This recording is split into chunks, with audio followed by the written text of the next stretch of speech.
de imprensa. Primeira pergunta do Gabriel Reis, canal Paparazzo Rubro Negro. Mais de 90% do time titular não viajou para Natal justamente para se prepararem para este jogo. Como explicar um resultado desses com a equipe jogando descansada? Mas vai acontecer, já aconteceu muitas vezes, aconteceu hoje, vão acontecer outras vezes. Isso não quer dizer que no momento que uma equipe descansa, ela tem a certeza da vitória. Se é assim, você pega algumas equipes grandes aí do Campeonato Brasileiro, que só disputam o Campeonato Brasileiro, então eles têm a obrigação de ganhar o título. E não é por aí. Não é porque nós descansamos entre aspas, né? Que a gente não jogou com a equipe principal aí no meio da semana, que nós iríamos vencer fácil o Internacional. Não tem jogo fácil, independente se você descansa ou não. Eu já havia falado que nós iríamos tropeçar uma hora. Infelizmente, nós tropeçamos hoje. E não tem um time imbatível. Todo mundo vai tropeçar. Da mesma forma que o Flamengo lá na frente vai tropeçar de novo. Isso faz parte do futebol. O Flamengo não vai ganhar todos os seus jogos. Mas isso não quer dizer que o Flamengo não jogou bem hoje porque ele não jogou durante a semana. Eu volto a repetir. Se fosse assim, o próprio Internacional que se joga uma vez por semana, disputa o Campeonato Brasileiro, teria a obrigação de ser campeão. Nosso futebol não é assim, não. Monique Danello, TNT Esportes. Renato, boa noite. O Gabriel acabou expulso em um dos muitos lances de irritação do Flamengo com a arbitragem no jogo. Você acha que o time acabou perdendo um pouco a cabeça na partida de hoje? Não, nós não perdemos a cabeça. Os jogadores tiveram até uma certa tranquilidade por tudo aquilo que vinha acontecendo na partida. Mas eu não falo de arbitragem. Eu não gosto de comentar, entendeu? Eu acho que é o trabalho da imprensa, é o trabalho dos comentaristas, entendeu? Tem o VAR lá para isso. A única coisa que eu questionei o árbitro durante a partida e após a partida foi nos 2 primeiros gols do Internacional. No lance do Bruno Henrique, que eu vi falta, e no Diego, que eu vi falta também. Mas isso não é desculpa, porque nós tomamos o gol. Só que eu achei que ele deu uma vantagem que o Flamengo não teve vantagem. Só isso. Mas a arbitragem não cabe a mim comentar, eu tenho que cuidar da equipe. Rafael Melo, canal Rafa Melo. Renato, nos primeiros minutos do jogo, o Flamengo foi melhor em campo, mas deixou de finalizar em 2 oportunidades claras. Após as oportunidades desperdiçadas, o Internacional começou a achar os contra-ataques e matou o jogo. Você concorda que o time entrou com uma postura um pouco displicente na partida? Não foi displicente não. Não sabíamos que o Internacional iria jogar por uma bola parada. Iria jogar principalmente no contra-ataque. E foi assim que o Internacional achou seus gols. Todos os gols deles foi no contra-ataque, onde a gente não soube matar a jogada, deu espaço. Nós sabíamos que do jeito que o Flamengo joga poderia acontecer. Infelizmente aconteceu, mas principalmente aquilo que eu falei nos 2 primeiros gols do Internacional. Eu achei principalmente no primeiro gol no Bruno Henrique, foi uma falta bem clara, que ele não deu. E a partir daí resultou o primeiro gol do Internacional. Felipe Schmidt, GE. Boa noite, Renato. Quando o Flamengo teve uma sequência de vitórias, você já vinha alertando que uma hora o time iria tropeçar. Agora, como lidar e o que retirar de uma derrota como essa no Maracanã? A gente aprende sempre com as derrotas, a gente aprende com os empates, a gente aprende com as vitórias, mas isso é um papo que eu sempre tenho com o grupo. As coisas no Brasil, principalmente, no momento que você ganha, você é bom. E da noite para o dia, quando você não ganha, você não é bom. Eu não estou falando em cima dessa pergunta, mas muita gente pensa assim, não é só do Flamengo, de todas as equipes. Quer dizer, nós não temos no Brasil e no mundo uma equipe imbatível. Uma hora vão acontecer as derrotas. O Flamengo, estava comentando com alguns agora no vestiário, o Flamengo no passado, se eu não me engano, tomou de 5 de São Paulo aqui no Maracanã. E o Flamengo foi campeão brasileiro. Tomou 4, 5 numa Libertadores e o Flamengo foi campeão da Libertadores também. Então, a gente não gosta que isso aconteça, a gente fica triste, entendeu?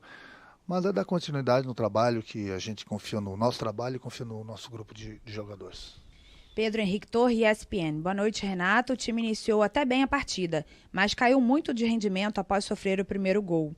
A que você atribui essa queda?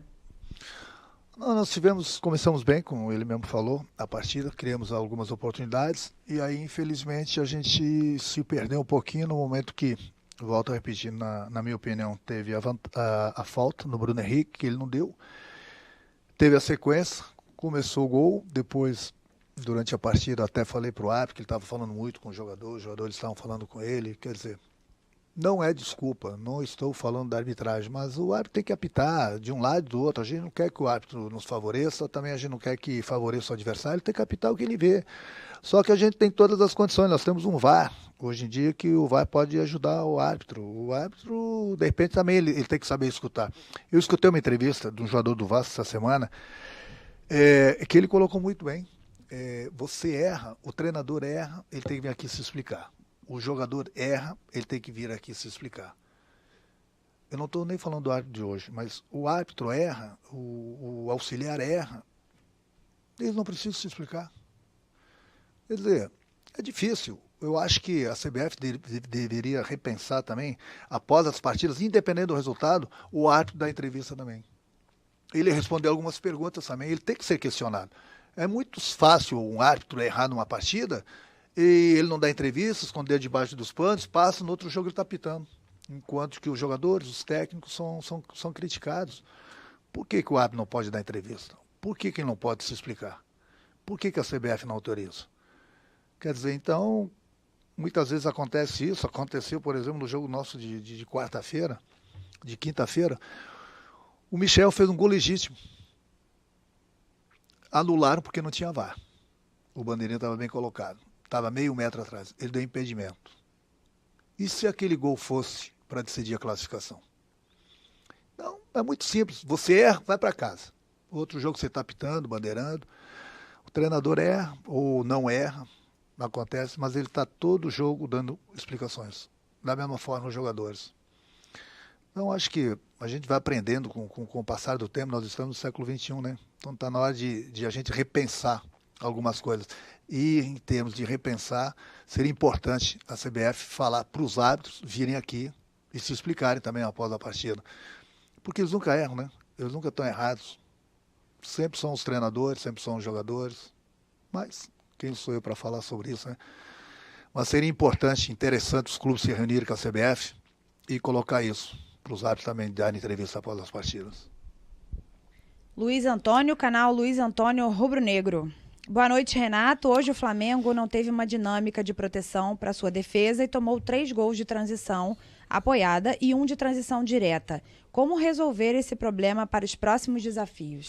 Não, a gente tem treinado, o grupo está bem, a gente tem treinado, tem jogado bem, entendeu? Aquilo que eu falei, não é por causa de uma derrota, lá a gente fica triste até pelo placar, pelo que aconteceu. Hoje quase não deu nada certo pra gente, né? E o Internacional soube se aproveitar disso. Mas é continuar o trabalho. Então, até antes dessa partida, todo mundo era jogador de seleção brasileira, o técnico era um dos melhores do Brasil. E agora, não, tudo bem, a gente entende, nada deu certo hoje pra gente, acontece.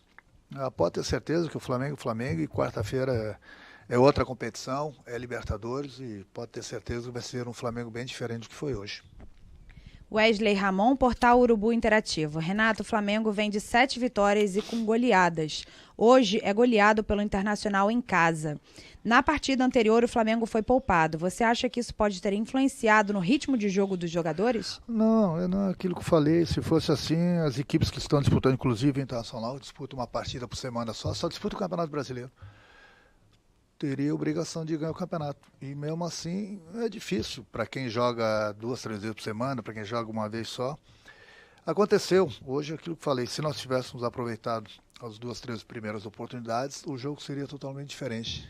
Mas infelizmente nós não aproveitamos, o Internacional soube se aproveitar, jogou no contra-ataque, achou seus gols e venceu a partida.